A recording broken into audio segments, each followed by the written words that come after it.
दोस्तों आज हम बात करेंगे एक ऐसी अजीबोगरीब ऑर्गेनाइजेशन की जो असल में एग्जिस्ट करती भी है या नहीं, यह आज तक किसी को नहीं पता। जी हाँ दोस्तों, आपने सही सुना। आज हम एक ऐसे ही खुफिया एजेंसी की बात करने जा रहे हैं जो असल मायनों में खुफिया है। माना जाता है इसके एग्जिस्टेंस को लगभग 250 साल से भी ज़्यादा हो चुके हैं, लेकिन आज तक इसके इर्द गिर्द सिर्फ कहानियाँ बुनी गई हैं। किसी भी चीज़ का कोई पुख्ता सबूत किसी के पास नहीं है। दोस्तों जिस खुफिया संस्था की आज हम बात कर रहे हैं उसका नाम है द ऑर्डर ऑफ इल्यूमिनाटी, जिसको आमतौर पर इल्यूमिनाटी के नाम से भी जाना जाता है। हो सकता है कि आप में से कई लोगों ने ये नाम पहले कभी सुना भी ना हो, लेकिन जो लोग इसके बारे में थोड़ा बहुत भी जानते हैं उनके दिमाग में ये नाम सुनकर conspiracies, new world order, Saturn worship, reptilians और एलियंस जैसे कीवर्ड्स स्ट्राइक करते हैं। आज के वीडियो में हम आपके लिए दुनिया की सबसे पुरानी और सबसे खुफिया एजेंसी इल्यूमिनाटी से जुड़े कई रहस्यमयी राजों की चर्चा करेंगे। तो चलिए शुरू करते हैं। नमस्कार दोस्तों, मेरा नाम है आदर्श और स्वागत है आपका स्टडी आईक्यू में। दोस्तों आपको जानकर हैरानी होगी कि इस दुनिया में एक ऐसी खुफिया एजेंसी भी एग्जिस्ट करती है जो किसी एक देश को नहीं बल्कि पूरे विश्व को कंट्रोल करती है। जी हाँ, कहा जाता है कि दुनिया के बड़े बड़े ताकतवर और अमीर लोग और उनकी संस्थाएं इस एजेंसी के थ्रू पूरे विश्व को कंट्रोल करती हैं। माना जाता है कि ये एजेंसी इतनी ताकतवर है कि ये पूरी दुनिया को अपने इशारों पर कठपुतली की तरह नचाती है। आप यकीन नहीं मानेंगे कि Queen Elizabeth, Isaac Newton, David Rockefeller, Bill Gates, George W Bush, Henry Kissinger, Mark Zuckerberg, Beyonce, Oprah, Katy Perry, Taylor Swift, Rihanna जैसे न जाने कितने पावरफुल बिजनेसमैन, पॉलिटिशियंस और सेलिब्रिटीज का नाम इस संस्था से जोड़ा जाता है। इतना ही नहीं, IMF और वर्ल्ड बैंक जैसे पावरफुल फाइनेंशियल इंस्टीट्यूशंस का नाम भी इससे जोड़ा गया है। ऐसा माना जाता है कि इस दुनिया की governments, banks, news, politics, entertainment industry और यहाँ तक कि हमारे टीवी पर आने वाले एडवर्टीजमेंट्स और कमर्शियल्स भी यही संगठन बेहद सीक्रेट तरीके से कंट्रोल करता है। साथ ही ये भी कहा जाता है कि जो भी संगठन से जुड़ा होता है वो अगर गलती से भी ये बात बाहरी दुनिया को बता दे तो उसको अपनी जान से हाथ धोना पड़ता है। इससे भी ज़्यादा चौंकाने वाली बात तो ये है, इस दुनिया में जब भी कोई भी ऐसी अजीबोगरीब चीज़ होती है जिसका कोई सबूत किसी को नहीं मिल पाता, हर उस रहस्यमयी चीज़ को भी इसी संस्था के माथे मढ़ दिया जाता है। उदाहरण के तौर पर कोरोना वायरस को लेकर दुनिया भर में चाइना को जिम्मेदार ठहराया गया। उसके ओरिजिन को लेकर तरह तरह की थ्योरीज सामने आई। कुछ का कहना था कि ये वायरस बैट से ह्यूमन में आया है, जबकि दूसरों का कहना था कि उसको लैब में प्रिपेयर किया गया है। खैर, जब कोरोना वायरस के ओरिजिन पर कोई पुख्ता सबूत नहीं मिल पाया, उस समय इसका इल्जाम भी इस खुफिया संगठन पर ही लगाया गया। दोस्तों इसके पीछे भी एक इंटरेस्टिंग कारण है। असल में जब चाइना के वुहान शहर में कोरोना वायरस का पहला केस मिला, उसके मात्र 4-5 दिन बाद बैड पॉपी नाम की एक अमेरिकन सिंगर ने एक सॉन्ग रिलीज किया। उसका नाम था डोंट गो आउटसाइड। इस गाने के लफ्ज साफ शब्दों में लोगों को घर पर रहने की चेतावनी दे रहे थे। इसमें पॉपी कह रही हैं कि सब गिर रहा है, सब खत्म हो रहा है और ये समय घर के बाहर जाने का नहीं बल्कि घर के अंदर रहने का है। अब ऐसे में कॉन्स्पिरेसी थ्योरिस्ट ये सवाल उठाते हैं कि कोरोना वायरस का पहला केस मिलने के कुल 4-5 दिनों में ही पॉपी ने अनुमान कैसे लगा लिया कि ये बीमारी इतना भयानक रूप लेकर दुनिया के सामने आएगी। पॉपी ने इतने सटीक तरीके से अपने इस गाने में कोरोना वायरस पैंडेमिक से होने वाले वर्ल्ड वाइड लॉकडाउन का प्रेडिक्शन कैसे कर लिया। इसी शक के चलते इन थ्योरिस्ट ने पॉपी को इल्यूमिनाटी से लिंक कर दिया और तो और इस पैंडेमिक का इल्जाम भी इल्यूमिनाटी के सिर पर मढ़ दिया। इसके अलावा आप जानते हैं कि कैसे 22 नवंबर 1963 के दिन यूनाइटेड स्टेट्स के प्रेसिडेंट जॉन एफ कैनेडी को असैसिनेट कर दिया गया। ये असैसिनेशन US हिस्ट्री के सबसे बड़े अनसुलझे रहस्यों में से एक है। इस असैसिनेशन को लेकर समय समय पर कई खुलासे हुए, लेकिन कोई भी इसका असली सच पता नहीं कर पाया। असल में जब प्रेसिडेंट कैनेडी की हत्या हुई उस समय एक अनजान लेडी सड़क के किनारे देखी गई थी।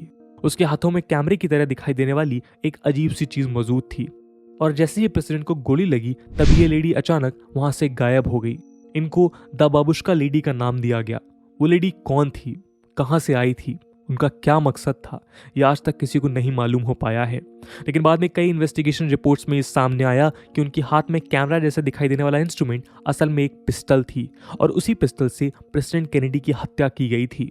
उस लेडी की पर्सनैलिटी में कुछ ऐसे सबूत पाए गए जिससे कई लोग ये मानने लगे कि इस लेडी का संबंध भी इल्यूमिनाटी से ही है। इसी तरह दुनिया के मशहूर सिंगर और पॉप डांसर माइकल जैक्सन की मर्डर मिस्ट्री में भी इल्यूमिनाटी का ही हाथ बताया जाता है। इवन कुछ लोग तो माइकल जैक्सन को भी इल्यूमिनाटी का सदस्य बताते हैं।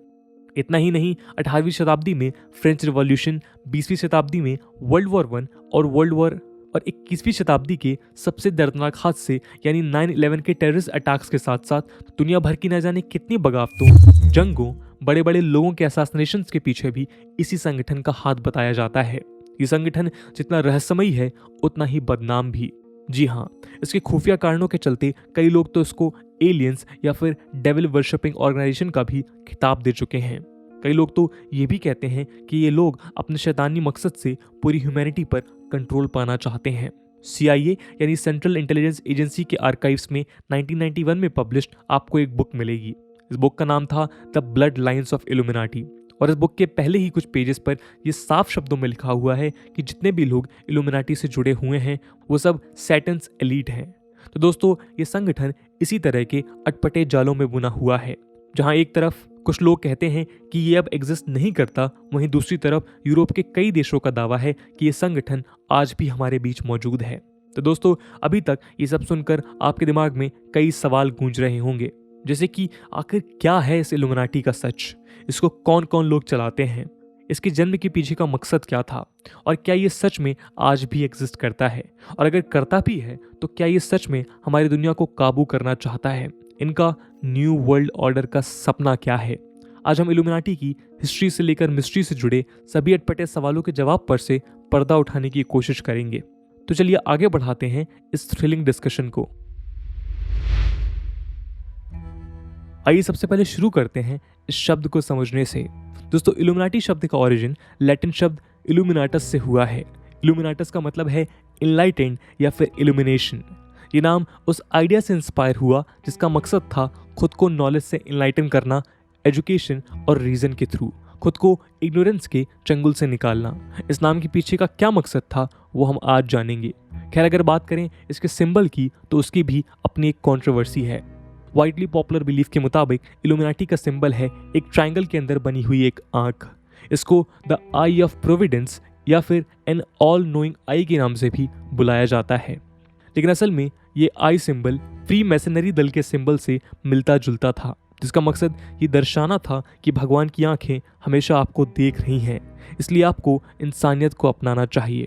फ्री मैसनरी भी एक और ऐसा ही अटपटा और खुफिया संगठन था जिसकी शुरुआत इल्यूमिनाटी से भी पहले हुई। यहाँ तक कि इल्यूमिनाटी के गठन की एक वजह फ्री मैसनरी सोसाइटी ही थी। अगर आप इस सोसाइटी के बारे में डिटेल में जानना चाहते हैं तो हमें कमेंट सेक्शन में कमेंट करके ज़रूर बता सकते हैं। खैर, अब वापस आते हैं अपने वीडियो पर।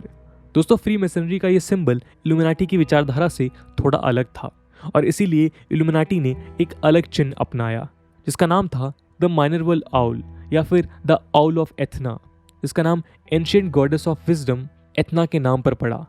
तो अब आप समझ गए होंगे कि भले ही आज भी ज़्यादातर लोग ऑल नोइंग आई के सिंबल से ही इल्यूमिनाटी को एसोसिएट करते हैं और जगह जगह उसके एविडेंस देखकर तरह तरह के र्यूमर्स फैलाते हैं, लेकिन असल में वो सिंबल ना तो इल्यूमिनाटी का है और ना ही फ्री मैसनरी सोसाइटी का, बल्कि ये सिंबल रिनाइसेंस पीरियड की क्रिश्चियन आइकोनोग्राफी को बिलोंग करता है। इसका अपना एक अलग इतिहास है, लेकिन यहाँ आपके लिए इतना जानना काफ़ी होगा कि क्रिश्चियन बिलीफ में ट्रायंगल से घिरी ये आँख उनके ईश्वर की नज़रों को सिंबलाइज करता है, जबकि इस ट्रायंगल के 3 कोने ईश्वर के 3 इटर्नल कॉन्स्टिट्यूएंट्स को दर्शाती हैं, जो हैं पिता, पुत्र और एक पवित्र आत्मा।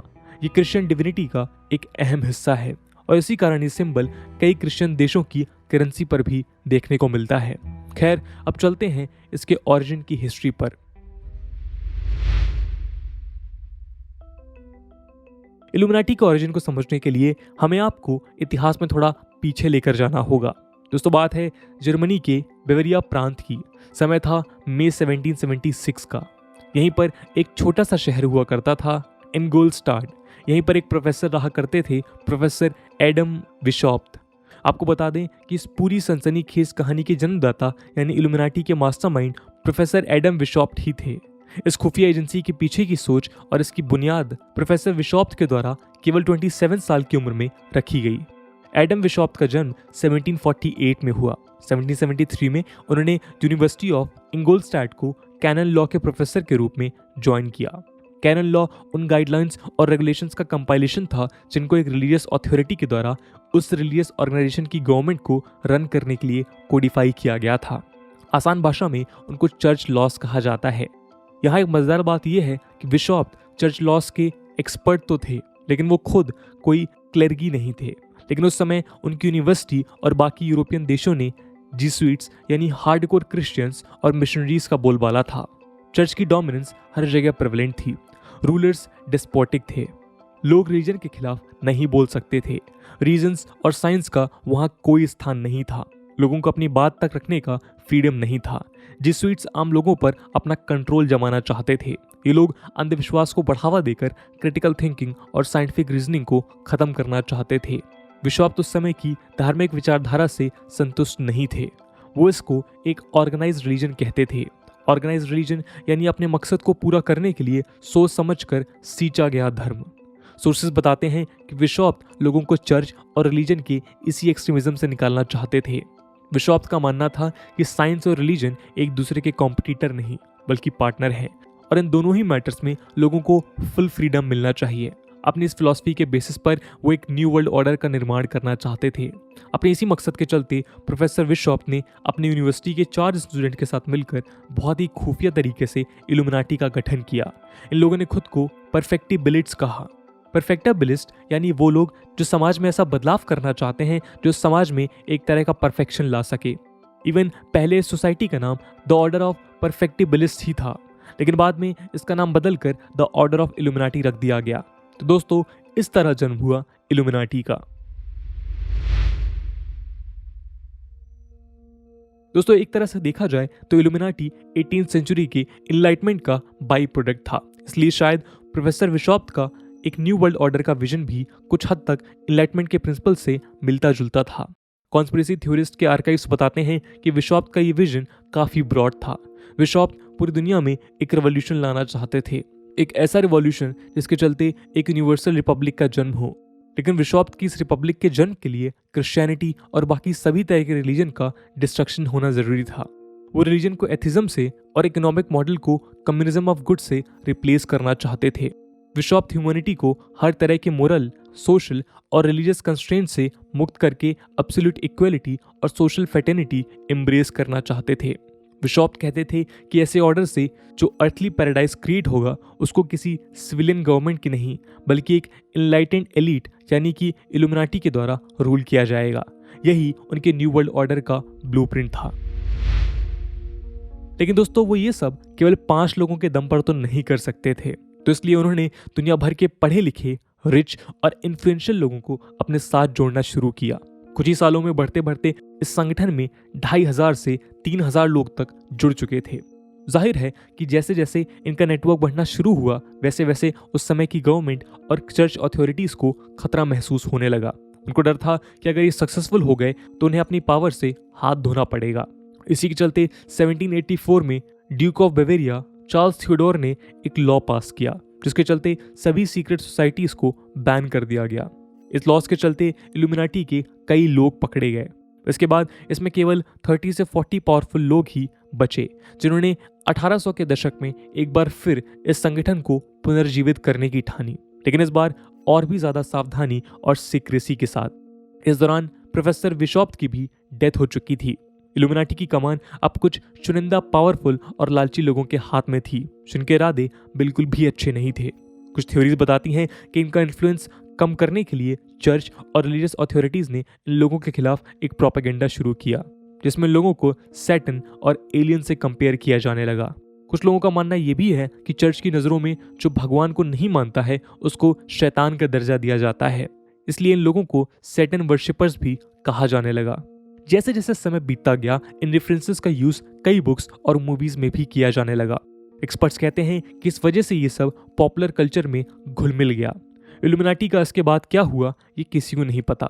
कई घटनाओं को देखकर तो आज भी लगता है कि इल्यूमिनाटी अभी तक जीवित है और आज भी हम लोगों के बीच खुफिया तरीकों से ऑपरेट कर रहा है। लेकिन कई थ्योरीज ये भी बताती हैं कि आज ऐसा कुछ भी नहीं है और ये सब रूमर्स केवल हमारे लीडर्स और कुछ कल्प्रिट्स की गलतियों का एक एस्केप टूल बन चुका है। अब ये सब चीज़ें कितनी सच हैं और कितनी झूठ इसका पुख्ता सबूत तो किसी के पास नहीं है, लेकिन जो भी हो ये बात तो तय है कि इल्यूमिनाटी का जन्म एक नेक मकसद के साथ हुआ था, लेकिन वो शायद कभी पूरा नहीं हो पाया है। तो दोस्तों, ये थी कहानी इल्यूमिनाटी की। इस पूरी केस स्टडी के ऊपर आपका क्या ओपिनियन है, कमेंट सेक्शन में ज़रूर बताइएगा। और क्या आप इल्यूमिनाटी पे भरोसा करते हैं या नहीं, ये भी आप कमेंट सेक्शन में लिख सकते हैं। आज की वीडियो के लिए इतना ही। आई होप आपको वीडियो पसंद आई होगी, और अगर पसंद आई है तो अपने दोस्तों के साथ शेयर करना मत भूलिएगा। हम मिलते हैं अगले वीडियो में, तब तक के लिए जय हिंद, जय भारत।